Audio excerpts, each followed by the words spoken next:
더 무서운 환난, 이런 제목으로 말씀 전하겠습니다. 갈등이라는 말은 라틴어로 콤플리게레라는 말인데 함께 맞선다, 이런 뜻이 되겠습니다. 상호 의존적이었던 두 사람이 서로 다른 목표와 욕구를 가지면서 서로 간극이 커지면서 가해적 행위를 주고받는 것, 이게 갈등이죠. 대인관계가 형성되는 곳이라면 어디든지 갈등은 존재합니다. 그래서 회사 조직 CEO도 갈등 관리에 적어도 20%의 힘을 쏟아붓습니다. 리더십, 의사소통, 조직 관리, 그러나 적어도 20%의 힘을 갈등 관리에 쏟아붓는답니다. 왜냐하면 갈등이라는 것이 성장의 계기도 하지만 한 조직, 한 가정, 한 사회, 한 교회 위험 요소도 될 수 있기 때문에 그렇죠. 건강을 잃을 수 있습니다. 물질을 잃을 수 있습니다. 명예를 잃을 수 있습니다. 때로는 되찾을 수도 있죠. 그런데 오늘 성경 본문에 나와 있는 이 갈등의 힘을 바라보면 건강, 명예, 물질 한꺼번에 다 잃는 것보다 더 무서운 고통을 심어주는 것이 갈등이다, 이렇게 볼 수가 있습니다. 왜냐하면 갈등은 문제에 대한 정상적인 해결 방법보다는 과잉된 해결, 과잉된 생각, 과잉된 반응 나오기 때문에 그래요. 특별히 어릴 때 어떻습니까? 사람은 인기 있는 사람으로 자라기도 하고 수줍은 아이로 자라기도 하고 싫어하는 아이로 자라기도 하고 평범한 아이로 자라기도 하죠. 그러나 어릴 때 형성된 자아가 살면서 성인이 돼도 잘 회복이 되지 못하면 잘못된 자아로 현실의 문제를 바라보게 되죠. 그래서 갈등의 문제에 대해서 예전에 가졌던 고정적인 습관이 오늘도 그대로 그 갈등을 풀어나가는 방식이 되어버립니다. 그래서 어떤 사람에게는 슬픔으로, 어떤 사람에게는 미움으로, 어떤 사람에게는 절망으로 그렇게 다가올 수가 있는 거죠. 그래서 갈등이 해결되는 건 굉장히 필요한 일입니다. 최근에 교회에서 윷놀이를 한번 했는데 목장과 청년부, 중고등부, 아이들까지 다 합쳐가지고 전교인이 모여서 시끌벅적하게 했습니다. 그리고 최종에 남은 팀이 장년팀 하나, 청년팀 한 명, 한 팀 이렇게 남았습니다. 누가 이겼을까요? 아주 박빙의 순간이 있었는데 정말 결정적인 그 우승의 향배를 결정짓는 중요한 한 수가 뭐였냐면 청년들이 던진 윷이 낙이 됐다는 겁니다.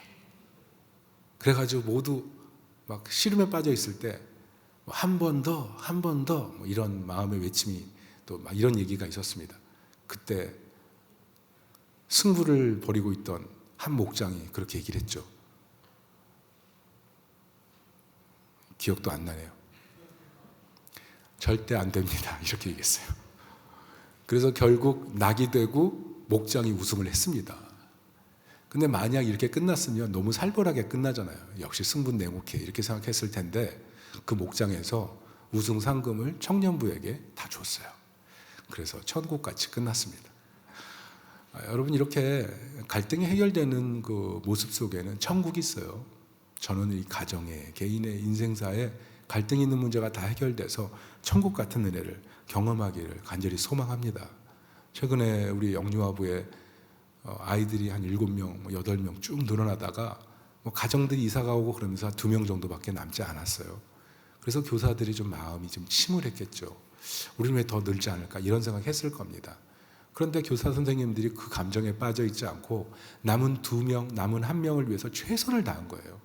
그 아이에게 7명의 교사들이 일어서 가지고 벌떼처럼 율동하고 벌떼처럼 찬양하면서 오직 그 아이만을 바라보면서 사랑을 쏟으니까 아이를 데려온 어떤 새 가족이 이 모습을 보면서 마음을 열고 등록을 한 거예요.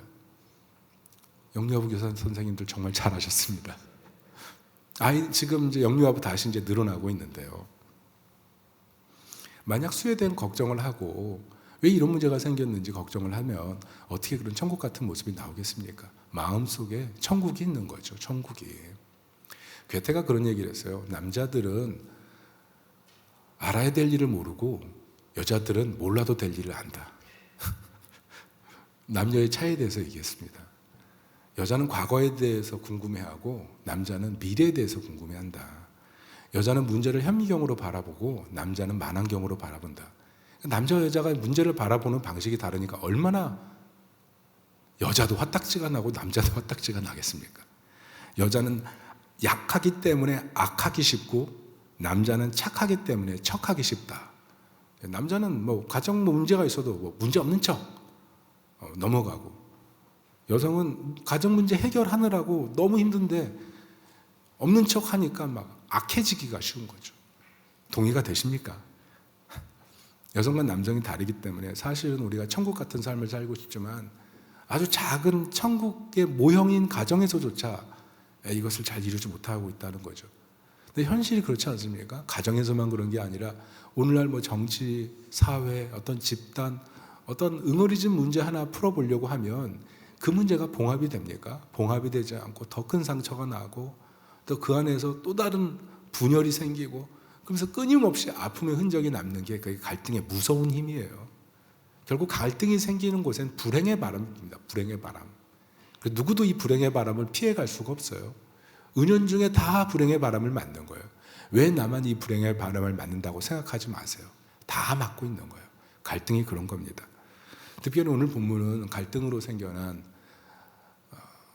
오늘 결과인데, 성경 전체 본문을 살펴볼 때 가장 큰 슬픔과 가장 큰 고통의 결과, 가장 큰 고통, 그것이 바로 오늘 본문이 아닌가 생각될 정도입니다. 다윗과 압살롬의 갈등인데요. 잠깐 압살롬 스토리 여러분 아시겠지만 설명해 드리면, 이 갈등의 배후에는 큰형 암논이 있죠.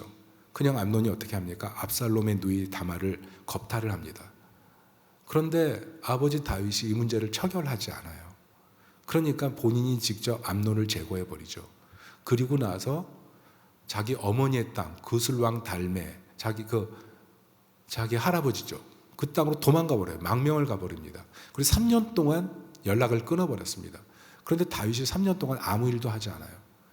요압이 가서 좀 데려오게끔 뭐 이렇게 좀 중간에 역할을 해가지고 결국 옵니다.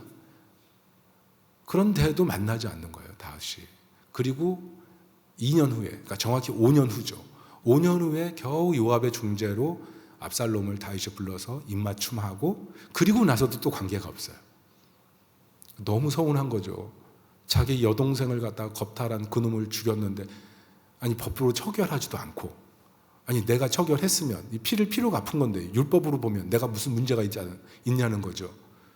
그런데 아버지는 왜 지금 이런 상황에서 정의의 편에 서 있지 않냐, 이게 지금 압살롬의 정당한 미움이라고요. 그래놓고 이 아버지가 자신을 찾지도 않는 이 감정이 자꾸 마음속에 억하심정으로 쌓이니까 결국은 반역을 모의하기 시작합니다. 그게 사무엘하 15장 3절 4절인데 압살롬이 이렇게 얘기를 합니다. 내 송사를 들을 사람을 왕께서 세우지 아니하셨다. 내가 정의를 베풀기를 원하노라. 이게 무슨 말이에요? 왕은 정의가 없다. 왕은 조직체계도 불량하다. 그러니까 내가 정의를 베풀어야 되지 않냐. 그러면서 은근슬쩍 백성들의 민심을 다 자기에게로 끌고 와서 다윗 왕을 향한 충성심을 떠나게 만들었다는 겁니다. 반역이죠, 반역. 이것을 보면서 이 갈등이 얼마나 무서운 결과를 낳는지를 보게 되는 것입니다. 근데 문제는 이 사건의 내용 전말을 들여다보면 이 갈등에 대해서 심각하게 다윗이 제대로 반응하지 못하는 모습을 발견하게 돼요. 자꾸 갈등과 거리두기 하고 그 속에 뛰어들어서 해결하지 못하는 다윗의 모습을 보거든요. 그런데 이런 모습이 어디서부터 나오냐 하면 사실은 이새와 다윗과의 관계, 이새 다윗의 아버지죠. 아버지 이새와 다윗과의 관계부터 그렇습니다. 이새가 어떻게 합니까? 사무엘이 와서 나라를 대표하는 엄청난 선지자가 딱 집에 왔을 때 아들 중에 한 명을 기름 붓는다고 하니까 다윗 싹 빼놓고 나머지 자녀 다 데려와서 몸을 성결하게 하고 옷 갈아입히고 다 준비시켰죠. 다윗만 그 자리에 없었어요. 왜 그랬을까요? 성경학자들도 이 이유가 뭔지를 솔직히 잘 몰라요. 그렇지만 적어도 다윗과 아버지 간에 어떤 앙금과 문제가 있었다, 이렇게 해석하기 쉽습니다. 왜냐하면 목자 일이 쉽지 않습니다. 다윗이 고백했던 것처럼 사자의 발톱, 곰의 발톱 빼면 뭐 늑대의 발톱, 적어도 토끼의 발톱도 있었겠죠. 죄송합니다. 뭐 하여튼 이런 여러 발톱이 있었는데 그 중에서 끊임없이 목자가 자기 양떼를 지켜내려고 분투하는 과정이 목자됨에 있는데 이 형들 다 빼놓고 막내 이 조그만 아이한테 맡겨놨다면 문제가 있는 거 아니겠어요? 어떻게 보면 이새와 다윗 간의 마음의 거리감, 그게 어릴 때부터 존재했던 거고, 아마도 다윗이 암논이나 압살롬이나 이런 가정 안의 문제를 일으켰을 때 그 문제를 해결하지 못한 것을 바라보면 이것이 점점 쌓인 것이 아니겠느냐, 그렇게 바라보는 학자들이 많다는 거죠. 이것을 바라보면 우리 인생에 지금 눈앞에 있는 갈등의 모습은 사실 내가 지금 이 갈등 속에 있기 때문에 갈등이 있는 것이 아니고, 과거에서부터 점철된 가족 간의 어떤 삶의 그런 문제들이 다 엮여져서 지금 갈등을 대하는 방식이 형성이 된다는 거죠. 그래서 이 갈등을 해결하지 않으면 내가 생각하는 것보다 어려운 결과를 맞는 것입니다. 오늘 다윗의 고백을 보세요. 4절 보면 얼마나 처참합니까? 압살롬아, 압살롬아. 자신의 자식을 먼저 떠나보내고, 그것도 반역했기 때문에 자신의 부하에게 죽임을 당하는 그 자신의 자녀를 생각할 때 오열하지 않을 수 없었겠죠. 갈등의 무서움입니다. 그런데 이것이 바로 성경이 말하는 죄의 결과예요. 죄의 결과. 주목할 것은 갈등은 결코 갈등 하나로 그 상황에서 끝나지 않고 갈등을, 또 다른 갈등을 잉태한다는 겁니다. 오늘 본문에서 발견하는 것이 무엇이냐면, 오늘 다윗이 전쟁에 승리했지만 아들이 죽음 때문에 슬퍼할 때 그 슬픔을 바라보던 다윗과 같이 싸웠던 그 전쟁터에 나갔던 사람들은 굉장한 소외감을 느꼈던 거죠. 아니, 차라리 우리가 죽고 압살롬이 살았으면 더 좋았을 것 아닌가? 다윗은 지금 누구 편인가? 이런 갈등이 생겨납니다. 뿐만 아니라 오늘 요압이 어떻게 합니까? 요압이 누구냐면 다윗의 아들 압살롬을 창세자루로 갖고 가서 가슴에 박아 죽인 사람이에요. 머리를 털어서 땅바닥에 떨어뜨리고 부하에게 완전히 죽을 때까지 때리라고 명령했던 사람이 요압 아닙니까? 그 사람이 지금 다윗에게 와서 뭐라 그러는 거예요? 오늘 당장 나가서 백성들에게 잘했다고 얘기하지 않으면 지금 환난보다 더 큰 환난을 당할 것입니다. 위협하잖아요. 자기가 왕이고 이 사람 부하인데. 다윗의 감정이 어떻겠습니까? 마음속에 요동치겠죠. 갈등이 그런 거예요. 마음의 큰 슬픔, 큰 아픔. 살면서 그런데 우리가 하나씩은 적어도 이런 갈등의 짐을 다 지고 있는 겁니다. 자, 그러나 놀라운 것은 다윗이 이 갈등의 문제를 어떻게 해결합니까? 사무엘하 24장 25절입니다. 우리 같이 한번 읽어보겠습니다. 시작. 그곳에서 여호와를 위하여 제단을 쌓고 번제와 화목제를 드렸더니 이에 여호와께서 그 땅을 위한 기도를 들으시매 이스라엘에게 내리는 재앙이 그쳤더라. 여러분, 뭐예요? 이게 아라우나 타작마당에서 다윗이 하나님 앞에 예배하는 모습이죠. 전염병이 돌아서 많은 사람들이 죽었을 때 다윗이 내렸던 결정은 뭐냐면 하나님 앞에 예배한 겁니다. 하나님, 나는 이 모든 갈등의 원인 제공자입니다. 나를 용서해 주십시오. 내가 죽어야 될 자리에 이 제물을 바치면서 내가 같이 죽기를 원합니다. 나를 용서해 주십시오. 이 갈등의 문제에 있어서 하나님께 모든 것을 맡기고 자기 죽음의 과정을 겪는 이 다윗의 모습이 여기 있다는 거죠. 뿐만 아니라 하나님, 나의 죄를 용서하실 뿐만 아니라 이 백성의 연약함도 용서해 주십시오. 화목제를 드리잖아요. 백성과 백성 사이의 연합, 하나님과 백성 사이의 연합이 있을 수 있도록 번제와 화목제물을 드리면서 하나님 앞에 예배하는 거예요. 무슨 말씀입니까? 내가 비록 왕으로 이 땅을 통치하지만 하나님이 진정한 통치자이시고 이 나라가 다윗의 왕국으로 불리지만 사실은 하나님의 왕국이 되어야 됩니다. 내가 이제 하나님 앞에 예배하면서 이 땅을 내 방식, 내 생각, 내 계획으로 통치하는 것이 아니라 전적으로 하나님의 방식으로 통치하기를 원합니다. 하나님이 앞서가십시오. 난 뒤따라가겠습니다. 이게 다윗의 마음이었다는 거죠. 이것을 어떻게 잘 알 수 있냐면 역대상 28장 19절에 이렇게 쓰여있기 때문에 그렇습니다. 같이 한번 읽겠습니다. 시작. 다윗이 이르되 여호와의 손이 내게 임하여 이 모든 일의 설계를 그려 나에게 알려주셨느니라. 이게 무슨 말씀입니까? 다윗이 솔로몬 성전을 지으려고 할 때 하나님께서 성전을 짓지 못하게 하셨죠. 그래서 솔로몬 성전이 되는 거죠. 얼마나 섭섭하겠어요. 그렇지만 하나님의 통치와 하나님의 임재와 지금까지 이끌으셨던 그 하나님의 은혜를 생각할 때 자신이 남은 삶을 하나님과 동행하면서 솔로몬 성전을 준비하는 것을 가장 큰 자신의 우선순위로 생각했다는 겁니다. 왕이었지만 성전을 세워가는 것, 그것을 더 크게 여겼다는 거죠. 하나님을 바라보고 하나님과 동행하는 삶이 결국은 이 땅을 통치하고 이 땅을 다스리고 이 땅에 평화를 가져오고 이 땅을 회복하게 하는 가장 중요한 지렛대라는 사실을 다윗이 발견한 거예요. 그래서 어떻게 됩니까? 하나님께서 다윗에게 선지자의 영성을 주셔서 솔로몬 성전을 어떤 식양을 갖고 어떤 모양을 내야 될지를 그 설계도를 완벽하게 보여주셨다는 거예요. 그래서 그것을 다 보면서 그려가지고 물품을 다 준비하고 그것을 솔로몬에게 넘겨준 거예요. 그리고 솔로몬 성전이 세워지는 겁니다. 어떤 것입니까? 지금 다윗 안에 누가 계세요? 하나님이 계세요. 그리고 하나님 안에 누가 계세요? 누가 있어요? 다윗이 있는 거죠. 완전히 연합되어 있는 상태, 그 상태로 다윗이 인생의 말년을 보내며 성전 준비를 했을 때 다윗의 인생에 어떤 갈등이 와도 온전하게 반응을 했고 갈등도 쉽게 헤어나오는, 갈등이 잦아드는 그런 인생이 되었다는 것입니다.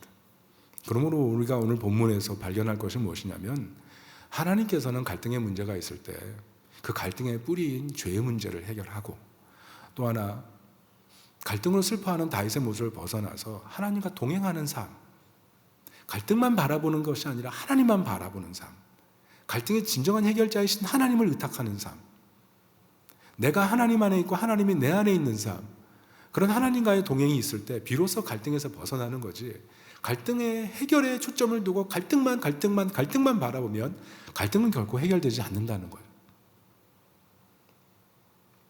그리고 건강한 해결책, 하나님과 동행해서 하나님이 보여주신 방법으로 나아갈 때 갈등은 가장 아름다운 해결책을 발견하게 된다는 것입니다.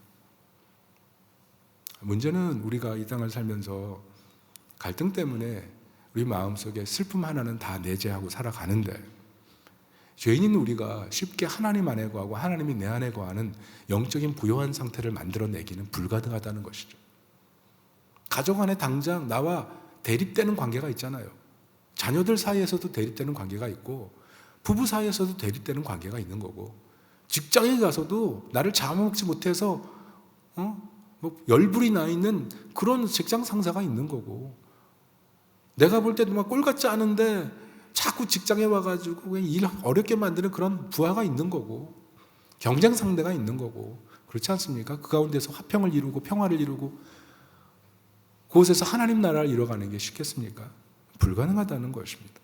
그런데 오늘 본문을 바라보면서 그래서 우리는 모두 죽어있는 압살롬을 바라보면서 울고 통곡하는 다윗처럼 우리 마음에 슬픔이 내재하는데 거기서 끝나는 것이 아니고 사실은 이 일을 해결하기 위해서 진정한 이 슬픔과 이 고통을 해결하기 위해 이 땅에 오신 분이 계시다는 겁니다.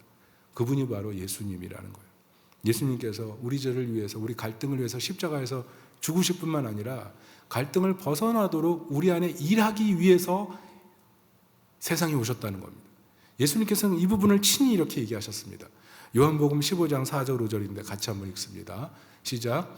내 안에 거하라 나도 너희 안에 거하리라. 가지가 포도나무에 붙어있지 아니하면 스스로 열매를 맺을 수 없음같이 너희도 내 안에 있지 아니하면 그러하리라. 나는 포도나무요 너희는 가지라. 그가 내 안에 내가 그 안에 거하면 사람이 열매를 많이 맺나니 나를 떠나서는 너희가 아무것도 할 수 없습니다. 예수님께서 왜 오셨어요? 갈등 속에서 지쳐하는 우리를 회복시키기 위해서 우리 안에 오셔서 우리를 접붙이셔서 건강하게 열매를 맺고 인생을 행복하게 살 수 있도록 도와주시기 위해서 이 땅에 오셨다는 겁니다. 그것을 위해서 십자가에 못 박혀 죽으셨다는 거예요. 우리는 그 예수님의 공로 때문에 하나님 안에 거하고 하나님이 내 안에 거하는 놀라운 평강의 상태, 갈등을 벗어나는 은혜를 입었다는 것입니다. 무엇보다 에베소서 2장 22절에는 어떻게 얘기합니까? 같이 한번 읽어요. 시작. 너희도 성령 안에서 하나님이 거하실 처소가 되기 위하여 그리스도 예수 안에서 함께 지어져 가느니라. 무슨 말이에요? 예수님께서 십자가에서 우리 갈등을 위해 죽어주실 뿐만 아니라 우리를 성전 만들기 위해서 계속 세워가고 계시다는 거예요. 우리 안에 오셔서 성전을 세워가고 계세요. 갈등의 상황 속에 있는 우리를 불쌍히 보시면서 다윗이 압살롬의 죽음을 바라면서 애통하지만 해결하지 못한 채 끝났지만 예수님께서는 갈등으로 힘들어하는 우리를 위해 이 땅에 오셔서 친히 죽으실 뿐만 아니라 우리 안에 오셔서 갈등 속에 있는 우리를 돕기 위하여 우시면서 기도하고 우리를 붙잡기 위해서 계속 세워가는 성전으로 세워가는 분으로 우리 삶에 계시다는 겁니다. 그러니까 예수님 어디 계세요? 갈등 속에 계세요. 사람과 사람 사이에, 그 사이에 계세요. 교회 안에 계세요. 갈등과 갈등 사이에 계세요. 예수님은 우리 인생의 모든 모양과 아픔 속을 다 경험하셨기 때문에 예수님 그 가운데 거하기를 기뻐하시고 그 속에서 해결해 가기를 원하신다는 거예요. 그러니까 우리가 해야 될 일은 뭐예요? 주님 앞에 잘 내려놓는 거예요. 내 아들 압살롬아, 압살롬아. 그 슬픔과 갈등을 바라보면서 그것만 바라보고 괴로워하는 거기에 머무르지 말고, 왜 갈등이 생겼을까? 왜 갈등 때문에 이렇게 힘든 일이 생겼을까? 그것 때문에 그것만 바라보는 게 아니라 해결자이신 주님 앞에 문제를 가져가서 주님 도와주십시오. 난 해결할 수 없습니다. 주님의 은혜가 필요합니다. 주님 나를 긍휼히 여겨주십시오. 그 모습을 우리에게 요구하신다는 거죠. 그래서 이 본문을 엄밀히 잘 보면 다윗의 슬픔이지만 장차 오셔서 예수님이 하실 일들을 우리에게 보여주는 거예요. 생각해 보세요. 우리는 얼마나 예수님 앞에 이렇게 우리의 갈등의 문제를 놓고 예물로 올려드리면서, 제물로 올려드리면서 주님 앞에 나와 기도하고 있는지. 결국 하나님 앞에 갖고 온다는 얘기는 뭡니까? 자기 죽음을 얘기해요. 내가 해결자가 아닙니다. 우리의 문제는 내가 해결자가 되려고 하니까 고민하는 거예요. 그 순간 생각을 멈추시고 내가 해결자가 아니라 주님이 해결자시기 때문에 주님 앞에 나와서 기도하면 돼요. 주님 도와주세요. 주님이 해결해 주세요. 주님 앞에 올려드립니다.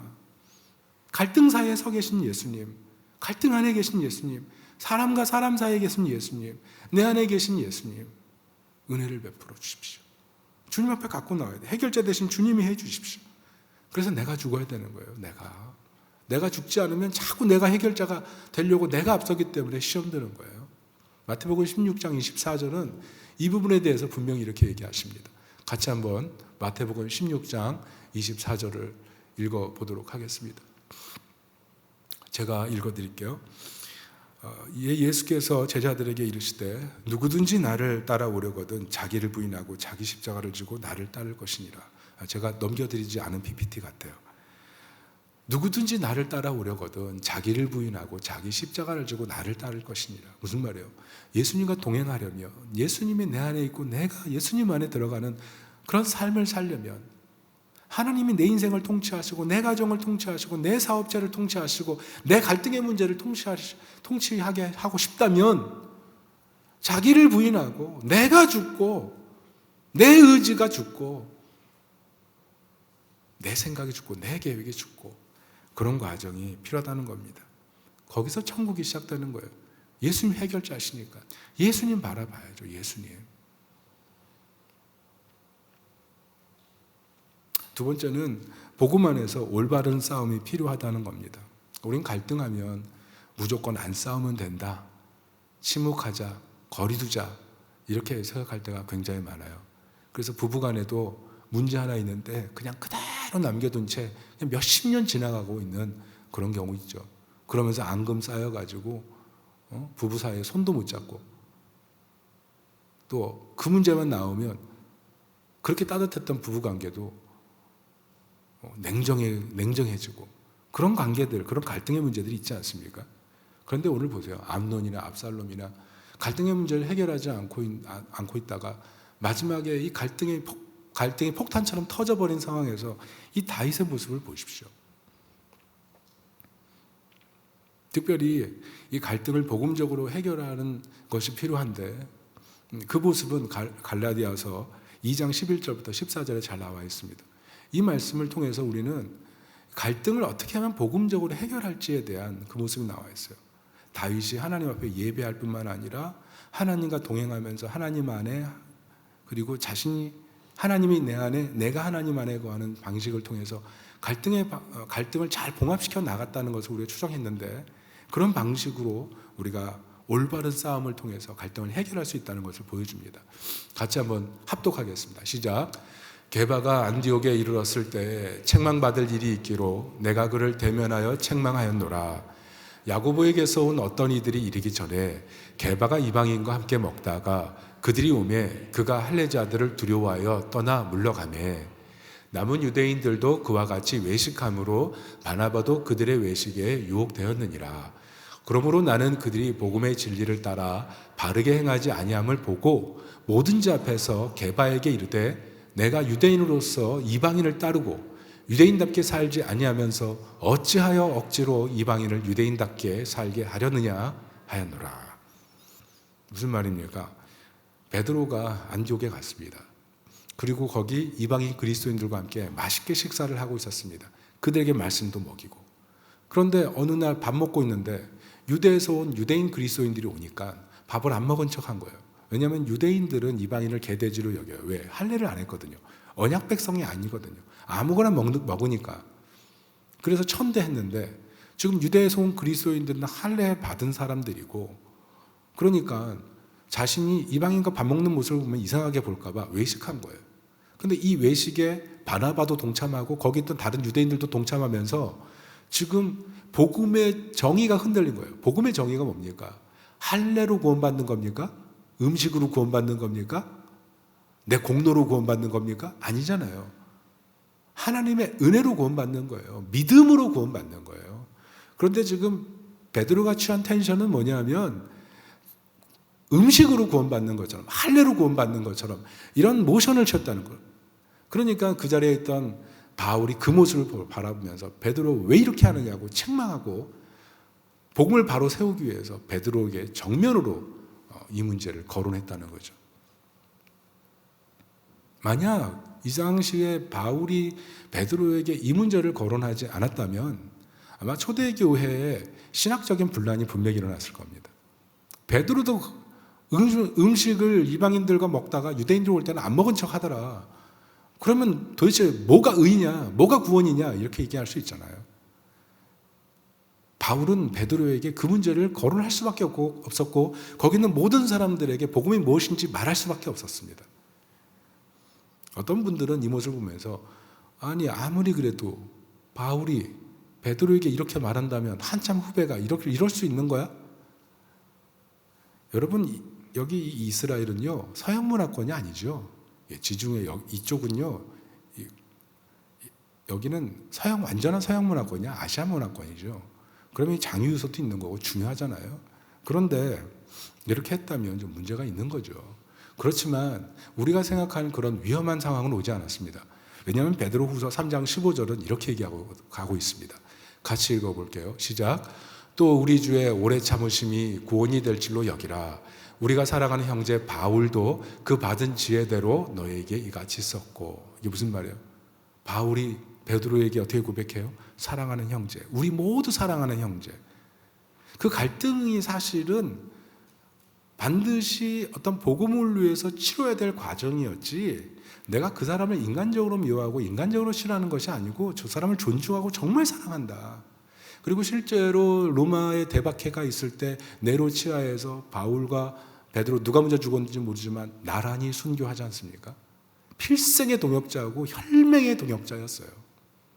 그들은 끊임없이 교제했고 사랑으로 서로를 위해 기도했고 하나님의 성전을 세워가는 그리스도의 파수꾼이었고 갈등과 갈등, 문제와 문제 사이에 오직 그리스도를 붙들면서 인생의 첨탑같이 세워지는 수많은 위기를 넘어가던 하나님의 사람들, 동역자였다는 거죠. 그리고 갈라디아서에 나온 이 내용을 통해서 우리가 발견하는 것은 무엇이냐면 복음 안에서 갈등을 대면하는 방식을 배워야 된다는 겁니다.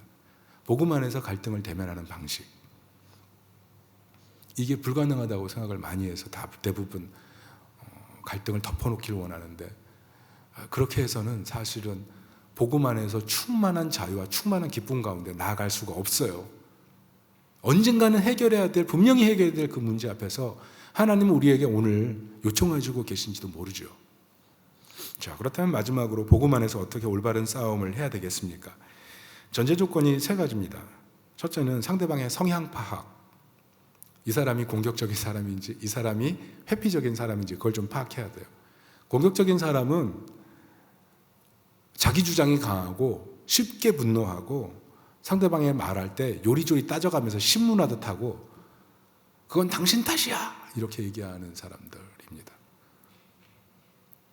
모두 다 공격적인 분은 아니라고 생각하시는 것 같아요. 그런가요? 두 번째 방식은 회피적인 성향이에요. 회피적인 성향은 어떤 거냐면 그냥 침묵하는 거예요. 제발 이 상황이 끝났으면 좋겠다는 거예요. 피하기 원하는 거예요. 자꾸 누구 흠을 들춰서 뭐해. 그러면 더 아프지. 그러니까 그냥 이거 회피하자. 그냥 조용히 넘어가자. 자, 나는 어떤 상태입니까? 공격형입니까? 회피형입니까? 손 들어보세요. 공격형 손 들어보세요. 솔직해지세요. 자, 회피형이다. 손 들어보세요. 회피형. 네. 그러면 안 드신 분들은 잠재적인 회피형입니까? 잠재적인 공격형입니까? 하여튼 상대방이 어떤 사람인지는 알아야 돼요. 거기에 맞춰서 내가 반응해야 되니까. 두 번째는 성경에 나와 있는 죄에 매이지 않아야 돼요. 험담하거나 상대방을 괴롭히거나 상대방의 유익을 빼앗거나 가령 화난다고 아침 안 주고 화난다고 아내에게 선물 안 해주고 이러면 안 되죠. 조급하지 말고 문제에 직면하는 거예요. 문제. 그리고 마지막 세 번째는 주님의 일하심을 기다리면서 기도해야 돼요. 내가 앞서지 말고 주님의 일하심을 기다리며 기도하는 거예요. 주님을 바라보는 거예요. 복음의 은혜가 예수님께서 팔 벌려 갈등을 껴안고 죽으셨기 때문에 이 문제를 주님께 올려드리면서 주님이 이 문제의 화해의 문을 열어주십시오. 그러니까 갈등 해결에 있어서 정말 중요한 건 중립이 아니에요. 중립이 아니고 예수님의 편이 되는 거예요. 예수님과 함께 하는 거예요. 예수님과 동행하는 거예요. 내 유익을 추구하지 않고 예수님께서 원하시는 것이 무엇인지를 생각하고 예수님만 바라보고 예수님께 문제를 올려드리는 것. 이게 올바른 싸움의 전제 조건입니다. 자, 그럼 구체적으로 몇 가지만 살펴보고 마치겠습니다. 갈등 해결을 해야 될 때 필요한 것 7가지 순서가 있는데요. 첫 번째, 한번 PPT 띄워주십시오. 첫 번째는 회개와 용서입니다. 이것은 무엇이냐면 내가 생각보다 죄인이고 내가 생각보다 죄인이고 그러나 그럼에도 불구하고 내가 하나님으로부터 많은 사랑을 받고 있다는 사실로부터 출발하는 겁니다. 뿐만 아니라 상대방도 그렇다는 거예요. 상대방도 용서받을 수 없는 죄인이지만 하나님의 무한한 사랑을 받고 있기 때문에 상대방을 바라볼 때 내가 가지고 있는 잘못된 감정을 회개하면서 시작하는 거예요. 하나님이 저렇게 사랑하시는데 내가 지금까지 정죄의 마음을 가지고 있었군요. 내가 뒤에서 험담했군요. 내가 칭찬하지 못했군요. 내가 사랑하지 못했군요. 하나님, 내 죄가 큽니다. 내가 지금까지 피해자라고 생각했는데 내가 일종의 가해자였습니다. 나가 지금까지 이 가정생활 안에서 특별히 가족 안에서 인생을 살면서 내가 피해자라고 생각했는데 사실은 나의 가해 행위가 있었던 부분을 내가 회개합니다. 예전에는 저 사람이 문제입니다. 분노했었지만 사실 그 분노조차도 하나님이 원하는 감정이 아니었는데 그 분노를 일방적으로 표출했던 나 자신의 연약함을 회개합니다. 거기서부터 출발하는 거예요. 두 번째는 성령의 은혜를 구하는 것입니다. 이것은 대화 중에 분노의 감정이 드러나지 않기를 위해 기도하는 거예요. 이것은 내가 하나님의 자녀로서 마땅히 품어야 될 감정의 상태와 마음의 상태를 유지하기 위한 기도인데 성령님의 은혜를 구한다는 건 결국 내 안에 성령의 열매가 나타나길 위해 기도하는 거예요. 하나님, 대화할 때 사랑으로 말하게 해주세요. 희락으로 말하게 해주세요. 화평으로 말하게 해주세요. 오래 참음으로 말하게 해주세요. 자비롭게 말하게 해주세요. 선하게 말하게 해주세요. 충성스럽게 상대방을 향한 사랑이 변화없다는 사실을 얘기하면서 얘기해 줄 수 있게 해주세요. 그리고 절제, 내가 하고 싶은 말 다 하지 않고 정말 하나님이 원하는 말을 하게 해주세요. 사랑, 희락, 화평, 오래 참음, 자비, 양선, 충성, 온유, 절제. 이 성령의 9가지 열매, 그 열매가 나타나서 대화할 수 있도록 기도하는 겁니다. 세 번째는 이해와 참여입니다. 이해와 참여는 내 말하는 방식이 율법적이거나 방종이 되지 않도록 기도하면서 가는 거예요. 율법적인 게 뭡니까? 내가 세운 분명한 기준이 있어요. 가정생활은 이렇게 해야 돼. 부부생활은 이렇게 해야 돼. 친구관계는 이래야 돼. 딱 자기가 세운 기준이 있어요. 그 기준을 가지고 율법처럼 사용해서 상대방을 난도질하기 쉬운 우리의 마음이잖아요. 그런 율법적인 태도를 하나님 앞에 회개하는 것입니다. 방종은 뭐예요? 내 기준을 세워놨는데 상대방이 전혀 대응하지 않아요. 그럼 나도 내 마음대로 할 거야. 이게 방종이죠. 당신이 충성스럽지 않은데 내가 왜 충성스러워? 당신이 사랑하지 않은데 내가 왜 사랑해? 내가 바보야? 이런 식으로 나간다면 이게 방종이거든요. 하나님, 내가 율법으로 가지도 않고 방종으로 가지도 않게 도와주세요. 내가 하나님의 은혜를 붙들게 도와주세요. 그러면서 우리 가정 안에 있던, 관계 안에 있던 갈등의 요소를 꺼내놓고 주님이 이 문제를 얼마나 해결하길 원하시는지를 바라보게끔 하는 거예요. 이 문제를 주님 앞에 올려드리는 거예요. 대화로 그냥 이 문제가 어떤 문제래 라고 얘기하는 게 아니라 이 문제를 하나님 앞에 올려드리는 거예요. 이걸 하나님이 어떻게 풀기를 원하시는지를 얘기하는 겁니다. 그리고 네 번째는 설명과 초청입니다. 설명과 초청은 자기 우상의 회개 과정입니다. 사실은 가정생활을 하거나 친구 관계를 맺을 때 언제 속상해요? 넌 왜 이렇게 날 인정해 주지 않아? 넌 왜 나를 칭찬해 주지 않아? 난 너한테 이렇게 최선을 다하고 있는데 넌 나한테 왜 이렇게 관심이 없어? 이런 게 섭섭하잖아요? 근데 그 안에 어떤 게 있냐면 인정받고 싶은 우상, 그리고 이 가정을 내 마음대로 통제하고 싶은 우상, 내가 이 가정에서 제일 주도권을 갖고 있는 사람이라는 우상, 그리고 내 힘으로 이 모든 문제는 해결할 수 있다고 생각하는 우상, 이런 것들이 숨어 있는 거죠. 그래서 때로 가정에서 대화하다 보면 숨 막힐 듯한 그런 과정이 생기는데 통제 우상이 작동하고 있을 때 그래요.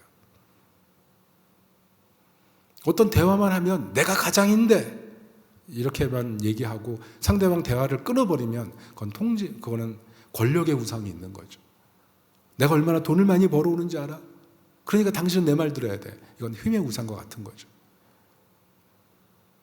이 설명과 초청에 있어서는 그 얘기를 하는 거예요.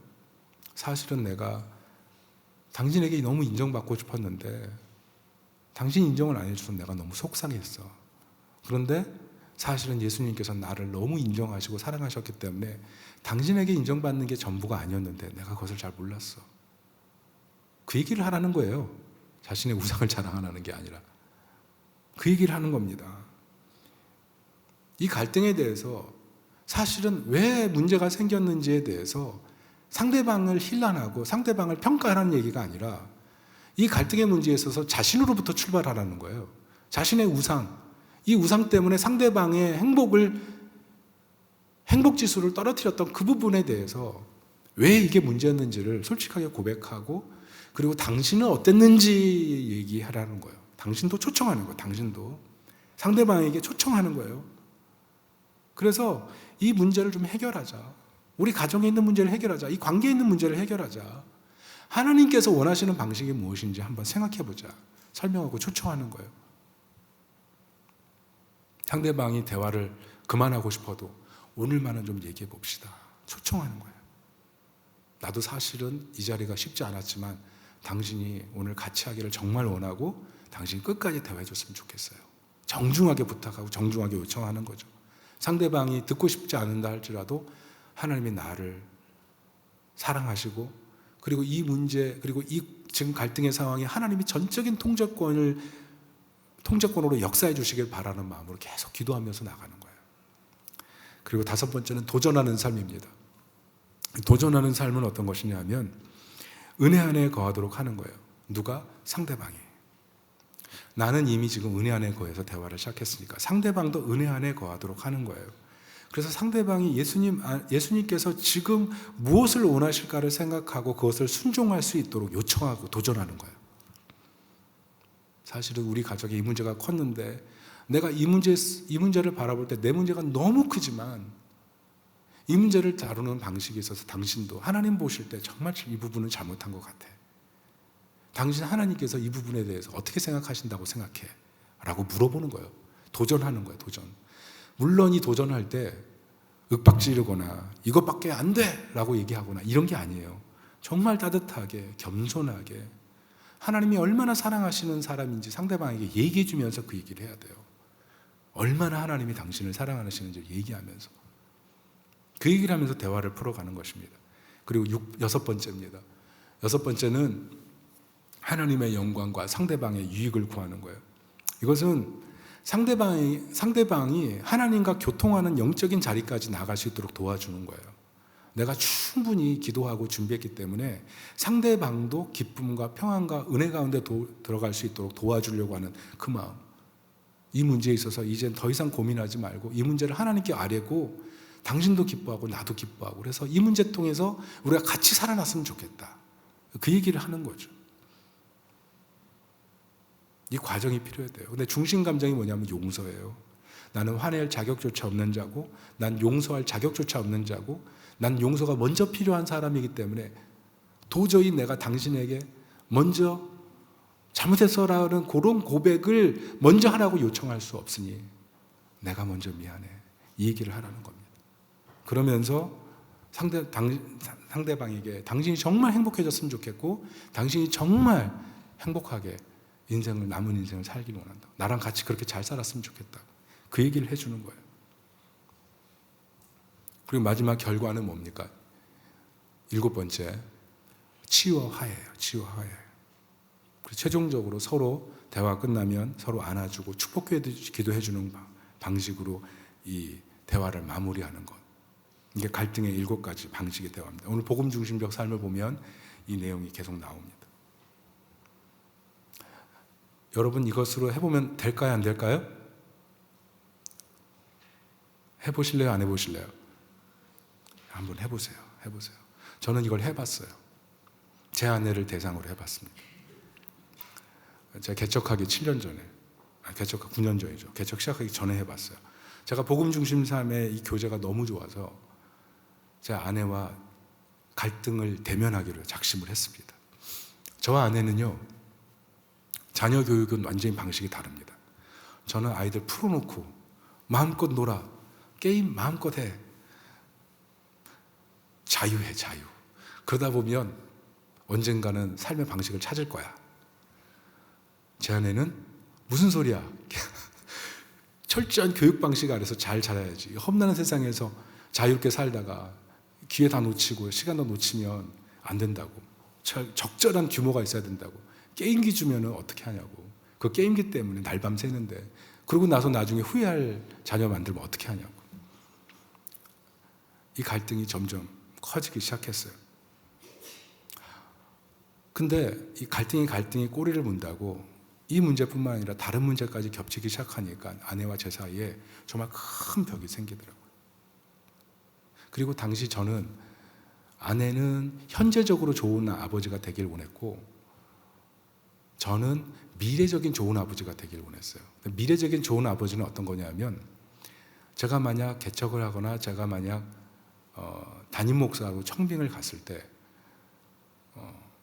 성도들을 마주하면 제가 설교도 해야 되고, 기본적으로 목회 소양도 있어야 되고, 이런 것들을 다 준비해야 되기 때문에 저는 밖에 나가서 정말 그 교회가 내 교회인 것처럼 생각하고 사역을 했습니다.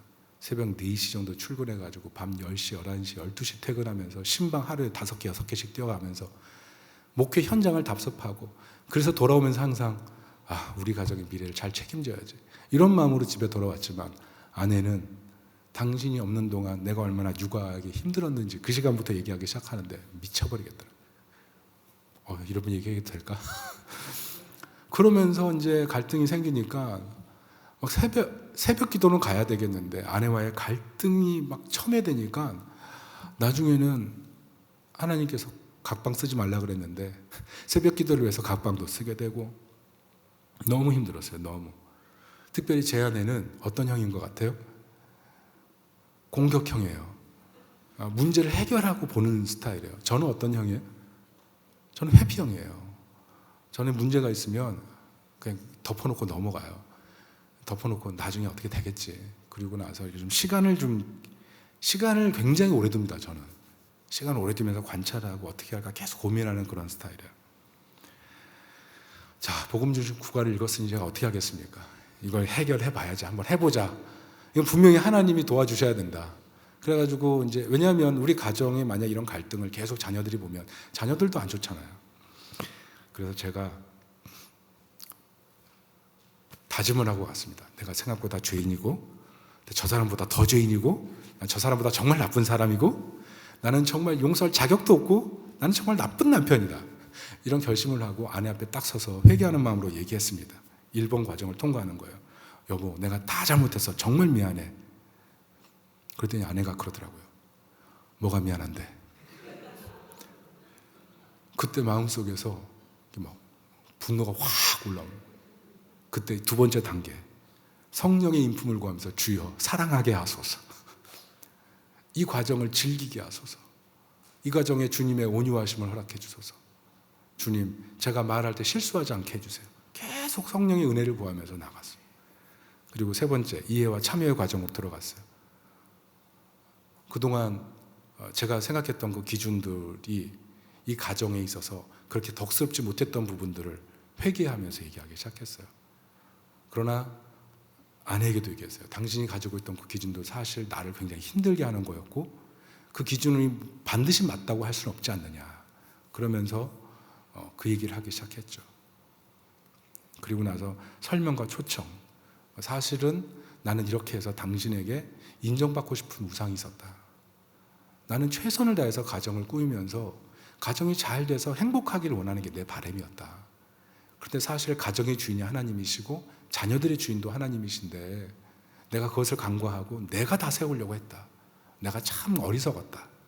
설명과 초청을 했어요.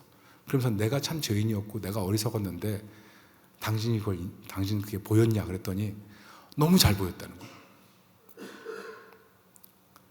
마음속에 어떤 마음이 생겼을까요? 그러나 그때 다시 또 내가 더 죄인입니다. 그 마음 갖고 당신도 그러면 이 문제 속에 어떻게 생각하냐고 당신도 한번 얘기해보라고 초청을 했어요. 초청을. 그러면서 나만 변화되길 하나님이 원하지 않고 다섯 번째 단계로 넘어가죠. 당신도 이 부분에 있어서는 당신도 나와 당사자이기 때문에 우리가 같이 회복돼야 되기 때문에 당신도 하나님의 변화를 요청하신다. 나도 지금 하나님이 복음으로 나를 만지셔서 내가 당신에게 대화를 요청하는 것처럼 당신에게도 하나님 말씀하실 텐데 당신에게 하나님 원하는 게 무엇이라고 생각하느냐 그렇게 얘기했죠. 그리고 여섯 번째 단계로 넘어갔습니다. 상대방의 유익. 당신 그거 아느냐? 하나님이 정말 당신을 사랑한다. 당신을 정말 너무나 사랑하는데 내가 그 사랑에 비해서 내가 당신을 사랑하지 못했던 것에 너무 미안하다. 내가 당신을 하나님이 사랑하시는데 하나님의 사랑으로 내가 당신을 더 사랑하길 원한다. 그 고백을 했어요. 그랬더니 점점 아내의 마음이 열리더라고요. 그리고 나서 일곱 번째 단계, 치유와 화해가 일어났습니다. 제가 사실 이 과정이 앉아서 대화하는 과정에서 생긴 게 아니고 운전하고 가면서 했던 과정이었어요.